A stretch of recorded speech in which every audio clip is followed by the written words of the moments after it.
Est-ce que tu savais que tu ne devrais pas laisser tout le monde toucher ton cuir chevelu ou te faire coiffer par n'importe qui? Parce qu'au travers de tes cheveux, tu pourrais tisser une alliance impact sans même t'en rendre compte.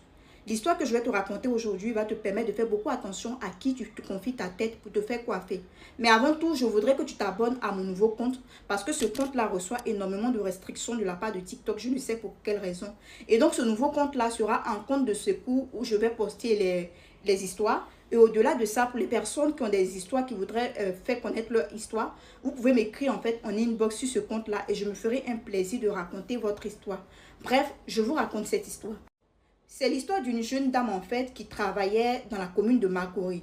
Et en fait, elle vivait à Faya. Du coup, vu que la distance était trop éloignée, elle décide de chercher une maison dans la commune où elle travaille. C'est comme ça qu'elle trouve une maison à Makori. Et comme vous le savez, nous les femmes, on a tendance à vouloir se faire coiffer tout le temps. Du coup, vu que sa coiffeuse est à Faya, elle ne peut pas se déplacer tout le temps pour aller à Faya. Elle décide de faire le tour du quartier pour trouver une coiffeuse où elle allait se tresser dorénavant. C'est comme ça qu'en faisant le tour, elle trouve un salon de coiffure qui semble anodin. Mais cette dame-là, en fait, tressait super bien. Elle avait énormément de clientes. La majorité des femmes du quartier se tressaient dans ce salon-là. Mais ce qu'il faut savoir, c'est que cette dame, avant, son salon de coiffure ne marchait pas vraiment. C'est comme ça qu'un jour, elle était allée voir un monsieur, un homme spirituel, qui lui avait donné des sacrifices à faire pour pouvoir permettre en fait à son salon de coiffure de marcher. Mais sans le savoir, elle avait aussi signé un pacte avec le mari de nuit. Et donc, chaque dame en fait qu'elle coiffait, elle transmettait l'esprit du mari de nuit à chaque cliente sans même s'en rendre compte. Et cette dame qui venait de déménager, elle va dans le salon de coiffure, elle se présente, elle dit « Ah, je suis nouvelle dans le quartier, je cherchais encore où me tresser, je voudrais faire telle coiffure. » La dame lui dit « Pas de problème, je maîtrise très bien. » Et donc, elle s'installe. C'est comme ça que la dame commence à la tresser. Et quand elle la tresse, comme d'habitude, elle lui transmet en fait l'esprit du mari de nuit. Et quelque temps après, la dame qui avait déménagé pour venir dans ce nouveau quartier-là commence à se rendre compte qu'il y a beaucoup de choses qui commencent à être bizarres dans sa vie. Notamment la relation dans laquelle elle était a commencé à se détériorer. Un bon matin, son petit ami a rompu avec elle sans donner en fait d'explication. Et c'est comme ça qu'avec le temps, elle rencontre un autre homme. Et à chaque fois qu'elle se mettait en couple, la relation ne durait pas. Les gars la laissaient sans explication, sans vraiment en fait de donner de raison valable pour pouvoir rompre cette relation. Jusqu'à ce qu'un jour, elle tombe en fait sur son ex qui était un fervent musulman.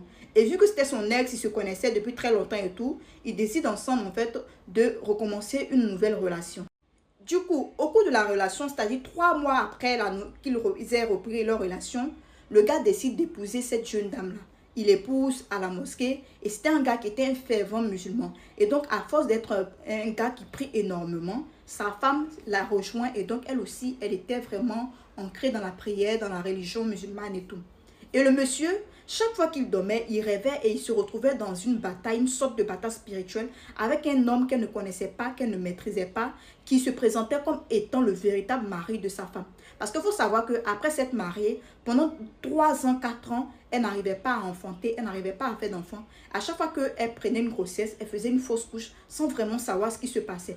C'était parce qu'en fait, elle avait un mari de nuit que la coiffeuse qui la coiffait lui avait transmis sans qu'elle ne s'en rende compte. Du coup, elle n'arrivait pas à tomber enceinte et quand elle tombait enceinte, la grossesse tombait et même son mari en fait recevait des menaces dans son rêve spirituellement de ce mari de nuit-là.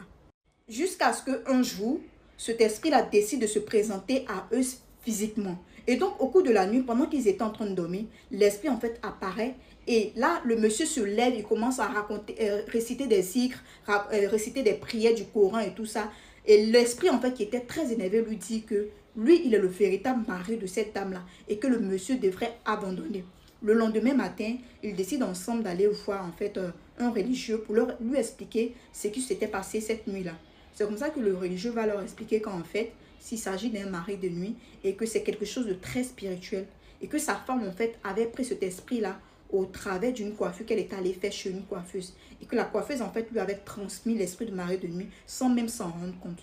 C'est comme ça que le guide spirituel va décider de faire en fait des sacrifices, prier, faire des zikrs et tout ça jusqu'à ce que l'esprit de nuit décide de quitter cette dame.